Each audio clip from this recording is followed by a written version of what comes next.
হঠাৎ সলনি হ'ল নলবাৰীৰ জিলা আয়ুক্ত।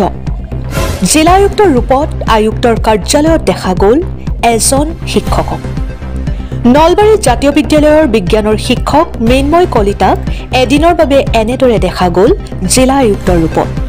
মুখ্যমন্ত্ৰীৰ ওচৰত জনোৱা আবেদনৰ ভিত্তিত মৃন্ময় কলিতালৈ এই সুবিধা জিলা প্ৰশাসনৰ। ভৱিষ্যত প্ৰজন্মক অসামৰিক সেৱাৰ প্ৰতি আকৰ্ষিত কৰাৰ উদ্দেশ্য শিক্ষক মৃন্ময়ৰ। জিলা আয়ুক্ত হৈ কেইবাখনো সভা কৰে শিক্ষক মৃন্ময় কলিতাই। আনহাতে জিলা আয়ুক্তৰ কাৰ্যালয়ৰ বিভিন্ন কাম কাজ পৰিদৰ্শন কৰে। Bureau report, news 24 Assam. ভাল লাগিছে। মই আজি এইখিনি সহায় সহযোগিতা লাভ কৰিছোঁ জিলা প্ৰশাসনৰ পৰা, আৰু ভৱিষ্যতে এনেকুৱা এটা সপোন আছে মোৰ, গতিকে তাৰ ওপৰতো কাম কৰি আছোঁ। বাকী মই নৱপ্ৰজন্মক আহ্বান জনাম, এই লাইনটোৰ প্ৰতি আকৰ্ষিত হ'ব লাগে।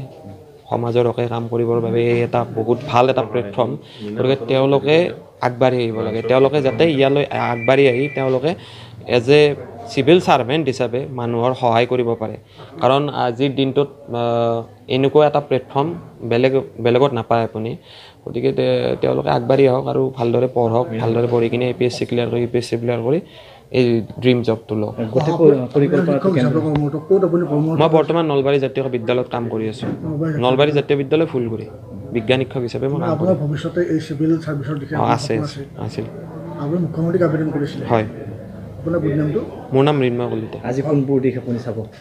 আজি গোটেইবিলাক দিশ চাই আছোঁ, এখেতসকলে লাগি আছে আৰু মোৰ নতুন বেলেগ বেলেগ কাৰ্যসূচীও আছে, সেইবিলাক চাম। মই এতিয়ালৈকে চিডিউলো পোৱা নাই, তেওঁলোকে দি আছে।